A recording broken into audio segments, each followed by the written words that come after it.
4 பேர் வந்தாங்க. திவ்யா வந்தாங்க, அமித் பார்கவ் வந்தாரு, சாண்ட்ரா வந்தாங்க, அவங்க ஹஸ்பண்ட் வந்தார், பிரஜன் வந்தார். உள்ள வரும்போதே ரொம்ப பெரிய தீப்பொறி எல்லாம் பின்னாடி பறந்தது. திருமுகம் பயங்கரமா உள்ள வந்தாங்க. எனக்கு சிரிப்பு தாங்க வருது. அவங்களோட மோட்டிவ் எப்படி இருந்ததுன்னா, அவங்க பார்வதி அடிக்கணும். அதுதான் அவங்க 3 பேரோட எண்ணம். நான் நானாக இருக்க விரும்புகிறேன், நான் யாரும் தெரிஞ்சுக்கிறதுக்காக இந்த ஷோக்கு வந்திருக்கேன்னு பார்வதி எழுதியிருக்காங்க. அதை படிச்சு காட்டுறாங்க சாண்ட்ரா. அப்படியா, உண்மையா அப்படின்னு வாங்கி கிழிச்சு போடுறாங்க. அப்போ நான் என்ன கேட்கறேன்னா, எஃப்ஜே என்ன ஒழுக்கமா இருந்துட்டார்? என்ன ஒழுக்கமா இருந்துட்டா நீங்க அவரை அப்படியே வந்து ஹக் பண்ண விடுறீங்க, மடியில படுக்க வச்சுக்கிறீங்க, எல்லாமே பண்றீங்களே. பிக் பாஸை பொறுத்த வரைக்கும் கேம் விளையாடி அந்த கேம்ல ஜெயிச்சா நீங்க வந்து டைட்டில் வின்னர் பதவிக்கு போயிடலாம், ஃபினாலேக்கு போயிடலாம் நினைச்சிட்டு இருக்க சபரி, எஃப்ஜே, கனி இவங்க எல்லாரும் வந்து முட்டாள் நான் சொல்வேன். சீக்ரெட் டாஸ்க்னு ஒன்று கொடுக்கப்பட்டுச்சு லாஸ்ட் வீக் வந்து சாண்ட்ராக்கு. நான் ஒன்று கேட்குறேன், ஏன் நீங்கள் கெஸ்ட் அசிங்கப்படுத்தி தான் அந்த சீக்ரெட் டாஸ்க்கை பண்ணணுமா? வந்திருக்கிறது எக்ஸ் கண்டஸ்டன்ஸ் முன்னாடி சீசன்ஸ்ல அவங்க வந்து ஒரு மிகப்பெரிய எடுத்துக்காட்டு பிக் பாஸ்க்கு. நல்லா இருக்கும் ஓவர் ஆக்டிங், நல்லா இருக்கும் பண்றேன், ரொம்ப அழகா இருக்கும் ஓவர் ஆக்டிங். நான் தள்ளி போனாலும் என் கிட்ட வந்து பேசுறாங்க, நான் அவாய்ட் பண்ணாலும் வந்து பேசுறாங்க. நாளைக்கு உங்களுக்கு பார்வதிக்கும் ஒரு கேம் வைக்கிறாங்கன்னா என்ன பண்ணுவீங்க? பார்வதி விளையாடுது, நான் விளையாடல, தொட்டு விளையாடும், நான் போறேன்ட்டு போயிடுவீங்களா பிரஜன்? ஒருத்தரை பத்தி இந்த வீடு ஃபுல்லா பேசுது அப்படின்னா அந்த பொண்ணு பேச வைக்குதுல்ல, அதுதான் அந்த பொண்ணு. வந்ததுக்கு அப்புறமாவும் அந்த ஒயில்ட் கார்டையும் பேச வைக்குதுன்னா அதுதான் டேலண்ட். அப்படிதான் இருக்கணும். நான் உன் கூட உறவு கொண்டாட வரல, நான் எனக்கு எதுக்கும் உறவு. மூவி வேர்ல்டு மீடியா தமிழ் நேயர்களுக்கு வணக்கம். இன்னைக்கு நம்ம யாரை சந்திச்சு பேச போறோம்னா, பிரியா ரஞ்சித் அவங்கள சந்திச்சு பிக் பாஸை பத்தின நிறைய விஷயங்கள் கேட்டு தெரிஞ்சுக்கலாம். வாங்க. வணக்கம் மேம். 4 பேர் வந்தாங்க. திவ்யா வந்தாங்க, அமித் பார்கவ் வந்தாரு, சாண்ட்ரா வந்தாங்க, அவங்க ஹஸ்பண்ட் வந்தார், பிரஜன் வந்தார். உள்ள வரும்போதே ரொம்ப பெரிய தீப்பொறி எல்லாம் பின்னாடி பறந்தது. திருமுகம் பயங்கரமா உள்ள வந்தாங்க. எனக்கு சிரிப்பு தாங்க வருது. வந்துட்டு எல்லாருக்கும் இருந்த ஒரு விஷயம் என்னன்னா, டேய் நீங்களும் உள்ள போய் விளையாடதான்ப்பா போறீங்க, எல்லாரையும் மிரட்டுறதுக்கு உங்களுக்கு எந்த வகையான ரைட்ஸ் விஜய் சேதுபதி சாரோ பிக் பாஸோ வந்து நீங்க உள்ள போய் மிரட்டுங்கன்னு சொல்லல. உள்ள வந்து நீ இந்த மாதிரி இல்ல, நீ அந்த மாதிரி இல்ல, பார்வதி வச்சு செய்யறேன் பாருன்னு ஒரு மாதிரியான ஒரு விளையாட்டு விளையாண்டாங்களே. இதை பார்க்கும்போது உங்களுக்கு என்ன தோணுச்சு? எனக்கு என்ன தோணுச்சுன்னா, அவங்களோட மோட்டிவ் எப்படி இருந்ததுன்னா, அவங்க பார்வதி அடிக்கணும். அதுதான் அவங்க 3 பேரோட எண்ணம். அமித் எப்படின்றது எனக்கு தெரியாது, பட் இது வரைக்கும் அவர் வந்து அந்த குரூப்ல சேரவும் இல்ல. பார்வதி சொல்றதையும் உட்காந்து கேட்கிறாரு. மேபி அப்சர்வ் பண்ணிட்டு அதுக்கப்புறம் அவர் கேமை விளையாடுவாரான்னு எனக்கு தெரியாது. ஆனா இவங்க 3 பேரை பொறுத்த வரைக்கும் முதல்ல அவங்கள அடிச்சு தூக்கணும்.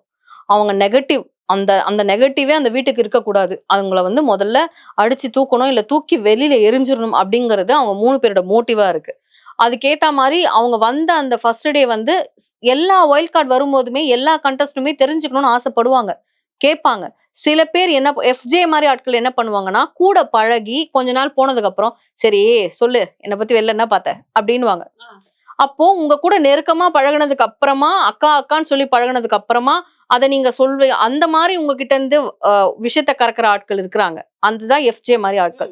இப்போ பார்வதி எடுத்துக்கிட்டீங்கன்னா என்ன நடந்ததுன்னு கேக்குறாங்க. அது இப்படி சொல்லும் போது பாத்துக்க இந்த மாதிரி சொல்றாங்கன்னும் போது அவங்களுக்கு ஒரு சில விஷயம் அங்க பேசும்போது வாங்கிட்டு, பார்வதிக்கு எப்பயுமே என்னன்னா பேசும்போது வாங்கிட்டு கொஞ்ச நேரம் கழிச்சு அதுக்கு ரியாக்ட் பண்ணுவாங்க. ரியாக்ட் பண்ணி எங்க அம்மா வருத்தப்பதான் நீங்க சொல்லணும்னு அவசியம் இல்ல அப்படிங்கிற மாதிரி போன வாரம் ரியாக்ட் பண்ணாங்க. அப்ப எனக்கு ஒண்ணு தோணுச்சு, ஏன் அப்ப கேட்டீங்க அப்படின்ற மாதிரி எனக்குமே தோணுச்சு. ஆனா வெளியில இருக்க விஷயங்கள் தெரிஞ்சுக்கணும் ஒரு பயம், எல்லாருக்கும் உள்ள ஒரு பயம், என்னதோ தப்பு பண்ணிட்டோமோ அதனால அவங்க இப்படி வந்துட்டு நம்ம கிட்ட ரியாக்ட் பண்றாங்க ஒரு பயத்துல அந்த பொண்ணு உட்கார்ந்து கேட்டுருச்சு. கேட்டுட்டானா பொறுக்க முடியாம, ஏன்னா அவங்க வந்த உடனே வந்து ஃபர்ஸ்ட் எழுதுனது நான் நானாக இருக்க விரும்புகிறேன், நான் யாரும் தெரிஞ்சுக்கிறதுக்காக இந்த ஷோக்கு வந்திருக்கேன்னு பார்வதி எழுதியிருக்காங்க. அதை படிச்சு காட்டுறாங்க. நீயாவா இருக்க சாண்ட்ரா, நீயாவா இருக்க, அப்படியா, உண்மையா அப்படின்னு வாங்கி கிழிச்சு போடுறாங்க. அப்போ நான் என்ன கேட்கறேன்னா, எஃப்ஜே என்ன ஒழுக்கமா இருந்துட்டார்? எஃப்ஜே சொன்ன போது நான் உங்களுக்கு சாட்டிஸ்ஃபைடு இல்லைன்னு தான் சொன்னாங்க. ஆனா எஃப்ஜே என்ன ஒழுக்கமா இருந்துட்டா நீங்க அவரை அப்படியே வந்து ஹக் பண்ண விடுறீங்க, மடியில படுக்க வச்சுக்கிறீங்க, எல்லாமே பண்றீங்களே. அப்ப வந்து டம்மி பீஸா இருந்தா நல்லவங்க, விளையாண்டா அவங்க கெட்டவங்க. அதுதான் நானும் சொல்றேன். ஆதிரேன்ற ஒரு ஸ்ட்ராங் பிளேயர் வெளியில போறதுக்கான முக்கியமான காரணம் எஃப்ஜே அவர்கள். எஃப்ஜேன்ற ஒரு பர்சன் இப்ப அதை ரம்யாக்கு பண்ணிட்டு இருக்காரு. அவரு ரம்யா ஆல்ரெடி டம்மி பீஸ் தான், அதனால இப்ப திருப்பி ரம்யாக்கு அதை பண்ணிட்டு இருக்காரு. இப்ப என்ன நீங்க வேணா நல்லா நோட் பண்ணி பாருங்க, இந்த வாரம் ரம்யா போவாங்க. இந்த மாதிரி ரம்யா போவாங்க. அவரோட டார்கெட் அடுத்து முடிஞ்சிருச்சு. அடுத்து அப்படியே கொஞ்சம் கொஞ்சமா அடுத்தடுத்த பர்சனுக்கு போவார். வியானாக்கு போவார், அப்புறம் சுபிக்ஷாக்கு போவார். இந்த மாதிரி அவருடைய கேம் வந்து ஓப்பனா இல்ல. இந்த மாதிரி ஒருத்தரை சார்ந்து தான் போறாரு. ஆனா அவர் வந்து பேசுவாரு, ஒருத்தரோட நிழல்ல தான் வந்து பார்வதி இருக்காங்க, ஒருத்தரோட நிழல்ல தான் வந்து இவரு வாட்டர்மெலன் இருக்காரு, ஒருத்தரோட நிழல்ல தான் இவங்க 2 பேருமே அண்ணன் தங்கச்சி விட்டு கொடுக்காம அப்படியே போயிட்டே இருக்காங்க. 2 பேரும் அவங்க எப்படியோ அப்படிதானே இருக்காங்க. வாட்டர்மெலன் வந்து நான் லூசு மாதிரி தான் இருப்பேன் அப்படிங்கிற மாதிரி இருக்காரு. பார்வதி நான் இப்படிதான், என்ன மாத்திக்க முடியாது, நான் இந்த மாதிரி தான் இருப்பேன். இதுல என்ன தப்பு கண்டுபிடிச்சிட்டாங்க எனக்கு புரியல. அதுதான் எனக்கும் புரியல. இவங்க எல்லாரும் என்ன நினைச்சிட்டு இருக்காங்கன்னா, டாஸ்க்னு வந்தா ஜெயிச்சாதான் அவங்க வந்து ஒரு கண்டஸ்டன்ட் அப்படின்னு நினைச்சிட்டு இருக்காங்க. இந்த பிக் பாஸ் வீட்டை பொறுத்த வரைக்கும் டாஸ்க் வச்சா ஜெயிக்கிறவங்க கண்டஸ்டன்ட் கிடையாது. அப்படி பாத்தீங்கன்னா சீசன் 4ல வந்து ஆரி அவர்கள் நிறைய டாஸ்க்ல வந்து தோத்து போயிருக்காங்க, விட்டு கொடுத்துருக்காங்க. அதே மாதிரி வந்து ஒரு டிக்கெட் டு ஃபினாலே டாஸ்க் வைக்கும் போது அதுலயும் தோத்து போயிருக்காங்க. ஆனா அவர் வந்து டைட்டில் வின்னர். அவர் எதனால டைட்டில் வின்னர்? அவருடைய குணம்னு ஒண்ணு இருக்கு. அவருடைய கடைசிவரை மாத்திக்கல. எஸ், இன்னி வரைக்கும் ஆரியா தான் இருக்காரு. அப்ப அந்த மாதிரி ஒரு ஆட்களை மக்கள் தேர்ந்தெடுக்கிறாங்கன்னா அப்ப நீங்க புரிஞ்சுக்கணும், பிக் பாஸை பொறுத்த வரைக்கும் கேம் விளையாடி அந்த கேம்ல ஜெயிச்சா நீங்க வந்து டைட்டில் வின்னர் பதவிக்கு போயிடலாம், ஃபினாலேக்கு போயிடலாம் நினைச்சிட்டு இருக்க சபரி, FJ, கனி இவங்க எல்லாரும் வந்து முட்டாள் நான் சொல்வேன். ஓகே, முட்டாள் கூட்டம் அது. அந்த கூட்டத்துல இவங்க வந்து நானும் தெளிவாதான் இருக்கேன்னு போய் திருப்பி அங்கேதான் விழுந்தாங்க. எல்லாருமே கேங்குன்னு சொல்றீங்க, அந்த கேங் குரூப்லயே என்ன இங்க போய் விழுந்தீங்க? இன்னொரு விஷயம், உள்ள ஒயில்ட் கார்டு வந்தவங்க சொன்னாங்க உள்ள வந்து குரூப் இருக்கு, குரூப்பிசம் இருக்கு அப்படின்னு. ஆனா மக்கள் என்ன சொல்றாங்கன்னா, டேய் குரூப் வந்திருக்க, நீங்க தானே குரூப்பிசம் பண்றீங்க அப்படின்னு சொல்லிட்டு சொல்றாங்க. கண்டிப்பா. இப்போ ஒரு விஷயத்த யோசிச்சாலே முடிஞ்சிடும். சீக்ரெட் டாஸ்க்னு ஒண்ணு கொடுக்கப்பட்டுச்சு லாஸ்ட் வீக் வந்து சாண்ட்ராக்கு. நான் ஒண்ணு கேக்குறேன், ஏன் நீங்க கெஸ்ட் அசிங்கப்படுத்தி தான் அந்த சீக்ரெட் டாஸ்க பண்ணணுமா? வந்திருக்கிறது எக்ஸ் கண்டஸ்டன்ஸ் முன்னாடி சீசன்ஸ்ல அவங்க வந்து ஒரு மிகப்பெரிய எடுத்துக்காட்டு பிக் பாஸ்க்கு. கண்டிப்பா சீனியர்ஸ் எல்லா நம்மளோட கண்டஸ்டன்ஸ்க்கு சீனியர்ஸ்ன்றதை தாண்டி பிக் பாஸ் உடைய ஃபேவரட் பர்சன்ஸ் அவங்க 3 பேருமே. ஒரு வகையில கூல் கேப்டனா இருக்கட்டும், மஞ்சரியோட அந்த இதுவா இருக்கட்டும், பிரியங்காவோடைய அந்த என்ன சொல்றது ரிலேஷன்ஷிப்பா இருக்கட்டும், இவங்க எல்லாருமே வந்து ஒரு ஃபேவரட் அப்படிங்கறதுனாலதான் அவங்கள ஒரு கெஸ்டா போட்டிருக்காங்க. அந்த கெஸ்ட்டுக்கு நீங்க மரியாதை கொடுக்காம ஒரு சீக்ரெட் டாஸ்க் நீங்க பண்றீங்க. ஓகே, சீக்ரெட் டாஸ்க் தான். தீபக்லாம் அழுதுட்டாரு ஆக்சுவலா. அதுதான் சொல்றேன். அப்படி ஒருத்தவங்களைய அழ வச்சு உங்களுக்கு அந்த நாமினேஷன் ஃப்ரீ பாஸ் வேணும் அப்படின்னா நீங்க பண்ணுங்க. உங்களுடைய விளையாட்டு நீங்க விளையாடுறீங்க, நீங்க ஸ்மார்ட் பிளேயர், பயங்கரமா. நேத்து எடிட்டிங் எல்லாம் பார்த்தேன், வேற லெவல்ல வந்து. ஆனா என்ன பொறுத்த வரைக்கும் என்ன அப்படின்னா, அடுத்தவங்களுடைய உழைப்பை திருடினதுனால மட்டும்தான் உங்களுக்கு இது கிடைச்சது அப்படிங்கிற மாதிரிதான் நான் நினைப்பேன், நான் சொல்லுவேன். ஏன்னா அதுக்கு முந்தின நாள் வந்து அவ்வளோ பேர் அவ்வளோ கஷ்டப்பட்டு டான்ஸ் ஆனாங்க, பாட்டு பாடினாங்க, பீட் பாக்ஸிங் பண்ணாங்க, அவங்க கேட்குற டிஷ் எல்லாம் செஞ்சு எடுத்துட்டு வந்து கொடுத்தாங்க, அவங்கள சந்தோஷப்படுத்தினாங்க. சபரிலாம் வந்து ஃப்ளோட்டிங்லயே தான் இருந்தாரு ஸ்விம்மிங் பூல்ல, அவங்கள சந்தோஷப்படுத்தணும்ன்றதுக்காக நைட் டைம்ல. ஸோ இவ்வளோ விஷயங்கள் பண்ணி அந்த ஸ்டாரை வாங்கினாங்க. அந்த ஸ்டாரை எப்படின்றதுக்குள்ள இந்த பொண்ணு பறிச்சிருச்சுல, இந்த பொண்ணோட ஆக்டிவிட்டியால பறிச்சிருச்சுல. நீங்க வேற மாதிரி பண்ணிருக்கலாமே சாண்ட்ரான்றது என்னுடைய கருத்து. அவங்களுடைய டாஸ்க்கு நான் குறை சொல்லவே இல்லை. பிக் பாஸ் கொடுத்த டாஸ்க் அவங்க சூப்பரா பண்ணிருக்காங்க, செம்மையா விளையாடிருக்காங்க. விளையாடின விதம் 100% சரி கிடையாதுன்றது என்னுடைய கருத்து. அப்போ இந்த ஒரு விஷயத்த இப்படி பார்க்கலாம். பார்வதி பண்ணியிருந்தா சாண்ட்ராவோட பிரஜனோடைய திவ்யா கணேஷோட ரியாக்ஷன் எப்படி இருந்திருக்கும்? ஐயோ, எப்படி இருந்து நினைச்சே பார்க்க முடியல. இப்ப இருக்க 16 பேரும் பச்சக்குன்னு குத்திருப்பாங்க. கண்டிப்பா குத்துவாங்க. இது ஒரு என்னை பொறுத்த வரைக்கும் இது ஒரு பார்வதிக்கு பிளஸ்ன்னு தான் நான் நினைப்பேன். ஏன்னா வந்துட்டு என்னன்னா வந்துட்டு பார்வதி யாரு, பார்வதி இப்படிதான் அப்படிங்கறது மக்களுக்கு தெரிஞ்சிருச்சு. பார்வதி தப்பு கிடையாதுங்க, பார்வதி கரெக்ட் அப்படிங்கிறது வந்த சில பேரோட மைண்ட் தான் தப்பா இருக்கு. பார்வதி பார்வதி பார்வதின்னு. இப்போ நான் என்ன கேக்குறேன்னா, நீங்க FJ வெளியில ஒரு மாதிரி பாத்தீங்க, உள்ள வந்து ஒரு மாதிரி பாத்தீங்க, உள்ள வந்து ஓ இந்த பையன் இப்படி இருந்திருக்கான், இப்படி மாறி இருக்கான் அப்படின்னு ஒரு அவன் மேல ஒரு தாட் வருது இல்ல? ஆமா, அதையே நீங்க பார்வதி மேல காட்ட மாட்டீங்க. அப்ப இருந்த பார்வை தான் இப்ப வரைக்கும் இருக்கா மைண்ட்ல. அப்ப இருந்த நெகட்டிவ் தான் இப்ப வரைக்கும் இருக்கு மைண்ட்லனா, ஏன்னா நீங்க வேற கண் பார்வையில பார்வதியை பார்க்க விரும்பல. அதனால உங்களுக்கு அவங்க என்ன பண்ணாலும் நடிப்புன்னு தான் தெரியும், ஆக்டிங் தான் தெரியும், அவ கேவலமானவன் தான் தெரியும், அவ மோசமானவன் தான் தெரியும். என்ன பொறுத்த வரைக்கும் ஒரு சேஞ்சஸ் இருக்கு. ஒரு 3வது வாரம் வரைக்கும் ஒரு சேஞ்ச் இருந்தது. 4வது வாரம் வைல்ட் கார்டு கண்டஸ்டன்ட் வரதுக்கு முன்னால ஓப்பன் அவங்களை நிக்க வச்சு பேசுறாரு விஜய் சேதுபதி அவர்கள். வந்து சொல்றாரு, இந்த மாதிரி நீங்க வந்து தேவையில்லாத விஷயத்துக்கு உங்களோட வாய்ஸை ரைஸ் பண்ணி பேசுறதுனால உங்களோட எனர்ஜி வேஸ்ட், நீங்க பேசுற விஷயம் வேஸ்ட் ஆகுது பார்வதி, அதுக்கு உபயோகப்படுத்துற மாதிரி பேசுங்கன்ற ஒரு அறிவுரையை கொடுத்துட்டு போறாரு. அவர் கொடுத்துட்டு போன 10 நிமிஷத்துல வைல்ட் கார்டு உள்ள வராங்க. உள்ள வந்ததுக்கு அப்புறமா அவங்க ஒரு பக்கம் பயங்கரமா பிளாஸ்ட் ஆகி எல்லாமே பேசுறாங்க. அடுத்த நாள் அந்த பொண்ணு கிட்ட ஒரு சேஞ்ச் வருது. அதே நாள் வந்து ஒரு டாஸ்க் கொடுக்குறாங்க, கெஸ்ட் வராங்கன்னு சொல்லிட்டு நீங்க தான் வந்து அசிஸ்டன்ட் மேனேஜர். அப்போ அதுக்கேத்த மாதிரி மாறினா அவ உடனே ஆக்டிங். இப்ப அந்த ஆக்சுவலா அந்த பொண்ணு கரெக்டா விளையாண்டதுங்க. அதுதான் நான் அசிஸ்டன்ட் மேனேஜர் ஏன் மாறவே மாறி? இல்லையே. நான் என்ன கேக்குறேன், மாறி ஒரு பொண்ணு திருந்தி மாறி அந்த பொண்ணு இருக்க கூடாதா? அந்த பொண்ணு திருந்தி மாறி அமைதியா இருந்தா அவ நடிக்கிறா. பிரஜன் சொல்ற வார்த்தை நடிக்கிறா. அவ ஆக்டிங் பண்ண ஸ்டாருக்காக நீங்க எதுக்காக விளையாடுறீங்க? எனக்கு அந்த ஒரு விஷயம் ஏத்துக்க முடியல. அவர் எதுக்குங்க அந்த இடத்துல முட்டி போட்டு அப்படி ஒரு டிராமா ப்ளே பண்ணாரு. அவர் ஒருவேளை அழல்வி ஆண்டையரை கும்புறாரோ தெரியலையே. ஐயோப்பா. எனக்கு ஒண்ணும் புரியலங்க. அதுதான் சொல்றேன். ஒரு பொண்ண வந்து ஒரு வக்ரமான ஒரு புத்தி இருக்கிற ஒரு ஆளால மட்டும்தான் இந்த மாதிரி எல்லாம் பண்ண நான் முடியும். அந்த மாதிரி கிடையாது அப்படின்னு ஒரு வார்த்தை சொன்னாருங்க. என்ன அந்த பொண்ணு என்ன அவர்கிட்ட போய் கேட்டு கூப்பிட்டுருச்சு? அதுதான் எனக்கு அண்ணா புரியல. தானே நான் உன்னை தொட்டேன். Maybe. யாரு இப்போ வேற சாண்டா யாரையும் பேசுறாங்க. கட்டி பிடிக்கலையா? பார்வதி நீ வந்து என்கிட்டயே நீ சொல்லிருக்க என் ஹஸ்பண்ட சைட் அடிக்கிறேன்னு சொல்லிருக்க. ஏங்க காமெடிக்கு சொல்றதுக்கும் சீரியஸா சொல்றதுக்கும் சரி உங்ககிட்ட சொன்னது தப்பாவே இருக்கட்டும் விட்டுருங்களேன். நான் என்ன கேக்குறேன்னா இருக்கிறது எல்லாமே விட்டுருங்க. அந்த வீட்ல ஒரு சண்டை போட்டா சமாதானமா திருப்பி போய் பேசுறது பார்வதி. அவங்கதான் சண்டை போடுவாங்க திருப்பி போய் பேசுவாங்க. அதுக்கான ரீசன் என்ன தெரியுமா? உங்க கூட திருப்பி ஐஸ் வச்சதுன்னா நீங்க நாமினேஷன் பண்ண மாட்டீங்க, நீங்க வந்து என்ன வந்து ஃப்ரெண்டாவே வச்சுப்பீங்கன்ற காரணத்துக்காக கிடையாது. 100 நாள் நான் இந்த வீட்ல இருக்கேன்னா உன் மூஞ்சதான் பார்த்து தொலையணும். வேற வழி எனக்கு இல்ல. வேற நான் வந்து கோமாவே இருந்தேன்னா நீங்க என்ன கேம்ல வந்து சேர்த்துக்க மாட்டீங்க. அது 2 வாரம் நான் பாத்துட்டேன். அதனால நான் சண்டை போட்டா சாயங்காலம் போய் நான் பேசுறேன். நான் பேசி தீர்த்துக்கிட்டேன்னா நெக்ஸ்ட் டே நியூ டேவை நான் ஸ்டார்ட் பண்றேன். இதுதான் அவங்க மைண்ட் செட். அப்படிதான் அவங்க விளையாடுறாங்க. இவங்க எப்படின்னா அந்த கனி அந்த கேங்லாம் எப்படின்னா ரம்யா இவங்க எல்லாம் அவங்களுக்கு வந்து நாமினேஷன் வரக்கூடாது. அதனால போயிட்டு பேசிட்டு இருக்காங்க. போய் பேசுறாங்க. இவர் வந்து நான் தள்ளி போனாலும் என் கிட்ட வந்து பேசுறாங்க. நான் அவாய்ட் பண்ணாலும் வந்து பேசுறாங்க.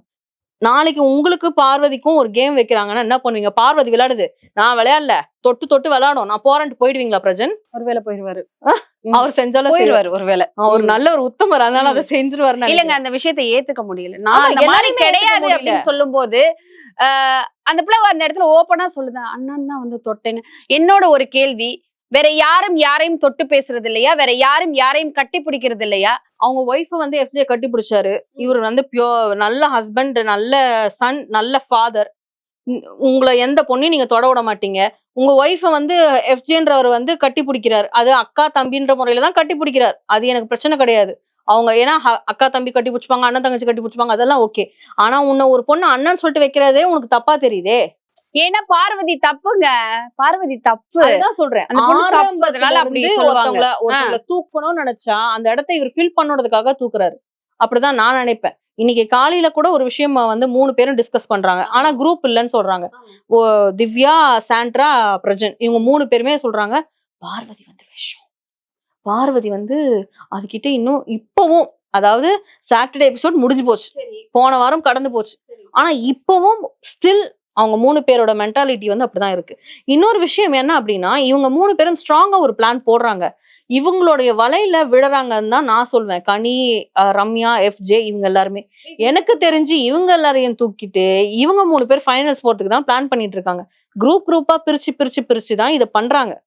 தனியா இப்ப பாத்தீங்கன்னா திவ்யா, சாண்ட்ரா, பிரஜன்றது ஒரு குரூப்.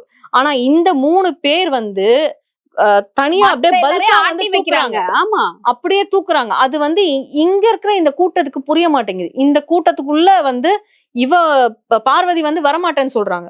இதுதான் அங்க போயிட்டு இருக்கிற ஒரு விஷயம். ஆனா ஒருத்தர் வந்து நார்மலா பேசினாலே உங்களால ஹேண்டில் பண்ண முடியலன்னா எப்படி நீங்க இந்த கேம்ல இருக்க முடியும் தான் என்னுடைய. இதுல இன்னொரு விஷயமா என்ன கேட்க விரும்புறேன்னா, அவ்வளவு ஸ்ட்ராங்குங்க பார்வதி. ஒரு ஆளை பத்தி பேசுறாங்க, ஒரு ஆள் அந்த இடத்துல வந்துட்டு தெரியுறாங்க, அவங்க பார்வதியை பார்த்து பயந்துட்டாங்க. அதுதான் உண்மை. அதுதான் லாஸ்ட் வீக்கும் நான் இதான் சொன்னேன். ஒருத்தரை பத்தி இந்த வீடு ஃபுல்லா பேசுது அப்படின்னா அந்த பொண்ணு பேச வைக்குதுல்ல, அதுதான் அந்த பொண்ணு. வந்ததுக்கு அப்புறமாவும் அந்த ஒயில்ட் கார்டையும் பேச வைக்குதுன்னா அதுதான் டேலண்ட். அப்படிதான் இருக்கணும். நான் உன் கூட உறவு கொண்டாட வரல. நான் எனக்கு எதுக்கும் உறவு? நான் கேம் விளையாட வந்திருக்கேன். நான் இப்படிதான் இருப்பேன். நேத்து சுபிக்ஷா கிட்ட இந்த சாரோட எபிசோட் முடிஞ்சதுக்கு அப்புறமா சுபிக்ஷா கிட்ட சொல்றாங்க, நீயும் தான் எனக்கு ஓட்டு போட்ட போன வாரம். கோவப்படாம நீயும் தான் ஓட்டு போட்டு வேஸ்ட் பண்ண, அது தப்பு. எல்லாரும் போட்டாங்கன்னு தெரிஞ்சும் நீ போடணும்னா இல்ல, கனி வந்து நாமினேஷன் ஃப்ரீ பாஸ்ல இருந்தாங்க, அதனால அவங்களுக்கு போட முடியல. அப்ப இன்னும் வேற யாருமே அங்க கிடையாதா சுபிக்ஷா? ஆக்சுவலா அங்க இருக்கிற சில பேருக்கு புரியல. உங்க மூளை எல்லாம் மத்தவங்க சாப்பிட்டுட்டு இருக்காங்க, நீங்க இன்னும் விளையாடலப்பா. நீங்க வந்துட்டு மத்தவங்கள அண்டி வாழ்றீங்க. நம்மள நாமினேட் பண்ணிருவாங்க, நம்ம பேரு கெட்ட பேர் ஆயிரும், நம்ம பேர் வந்து இதாயிரக்கூடாது, நம்ம சேஃப் ஜோன்ல இருக்கணும். சேஃப் நம்மள குத்திடுவாங்களோ, நம்மள சொன்னா நம்மள குத்திடுவாங்களோ, இந்த மாதிரி ஒரு மென்டாலிட்டில. அதே போன வாரமும் சொன்னாரு, அதுவும் புரியல. அப்பயும் சொல்றாங்க, ஓப்பன் நாமினேஷன்ல பார்வதி சொல்றாங்க 12 ஓட்டே ஒருத்தருக்கு போடுறீங்களே, இப்பதானே சொல்லிட்டு போனாரு. தனித்தனியா பிரிச்சு போடுங்க. ஓப்பன் நாமினேஷன்ல இதுக்கு மேல என்னடா பண்ணணும் உங்களுக்கு அப்படின்றாங்க. 12 பேர் வந்துட்டாங்க. ஆனா இவங்களுக்கு மட்டும் வாட்டர் மெலானுக்கும் இவங்களுக்கும் பாத்தீங்கன்னா 13 ஓட்டு 12 ஓட்டு. எவ்வளவு வேஸ்ட் பண்ணிருக்கீங்க? குத்துனவங்களையே குத்திக்கிட்டு எவ்வளவு வேஸ்ட் பண்றீங்க? அது தப்பு. இந்த வாரமாவது வருமான்னு பார்த்தா அதுவும் வரல. என்ன நடக்குதுன்னு பார்க்கலாம். இந்த வாரம் வந்து கேப்டன்சி டாஸ்க் வந்து வச்சிருக்காங்க. 3 பேர் பெஸ்ட் பெர்ஃபார்மன்ஸ். அதுல ஒருத்தர் 4 பேர், மொத்தம் 4 பேர். அதுல பிரவீன் போனதுனால 3 பேர் இந்த வாரம் விளையாடுறாங்க. சபரி வந்து கேப்டன் ஆயிருக்காரு. சோ இந்த டாஸ்க்ல செமையா அடி வாங்கினது அப்படின்னு பார்த்தா வந்து விக்ரம் அண்ணா வந்து அழுதுட்டாரு. நான் வந்து ரிசைன் பண்ணிக்கிறேன்னு சொல்லிட்டு. அதை எப்படி பாக்குறீங்க? ரொம்ப கஷ்டமா இருந்தது. ஏன்னா அந்த கோட்டை போட்டுட்டு அவர் கேமரா முன்னாடி போய் நின்னு, இந்த முதல் 1 மாசத்துல எனக்கு கிடைச்சிருக்க முதல் ஒரு பதவி இது, நான் நல்லா பண்றேன் அப்படின்னு சொல்லிட்டு அவங்க அப்பா அம்மா கிட்டயும் ஒய்ஃப் கிட்டயும் அவர் கேமராவை பார்த்து சொன்னாரு. சொல்லிட்டு அந்த மேனேஜர் கார்டை காமிச்சாரு. அதை கழட்டி வைக்கும் போது அவ்வளோ கஷ்டப்பட்டாரு, அவ்வளோ அழுதாரு.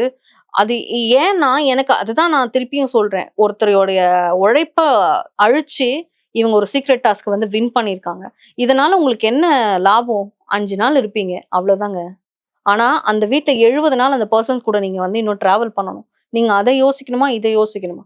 நீங்க ஃபெயில் ஆயிருந்தா கூட அடுத்து வேற ஏதாவது கூட நீங்க பண்ணிருக்கலாம். இல்ல இத வேற வழியில நீங்க பண்ணிருக்கலாம்.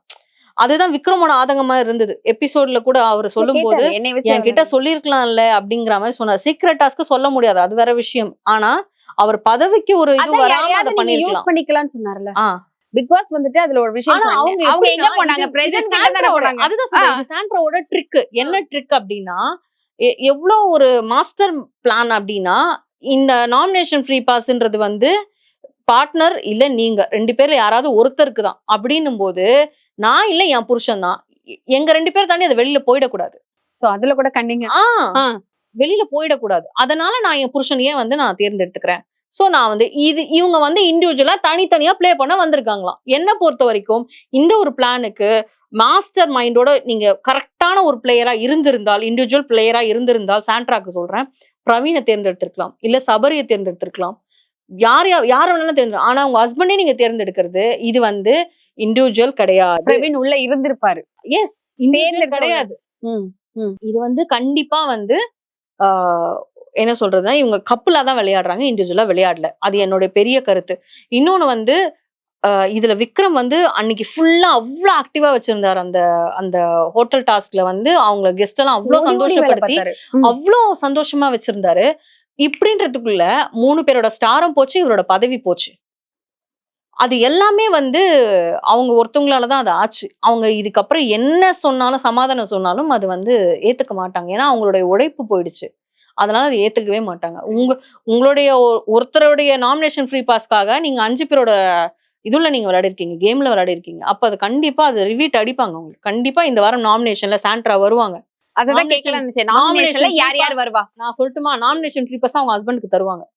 அவங்க நாமினேஷன்ல வருவாங்க. சாண்ட்ரா ஏன்னா அவங்க இந்த வாரம் விளையாடினாங்க இல்லையா ஒரு சீக்ரெட் டாஸ்க், எல்லாரும் அப்படியே ஃபயர் விட்டாங்கல்ல, அதுக்காகவே அவங்களுக்கு ஓட்டு விழுன்றதுக்காக அவங்களுடைய பிளான் படி அவங்க வந்து கண்டிப்பா நாமினேஷன் ஃப்ரீ பாஸ் பிரஜனுக்கு கொடுத்துட்டு அவங்க நாமினேஷன்ல வருவாங்க.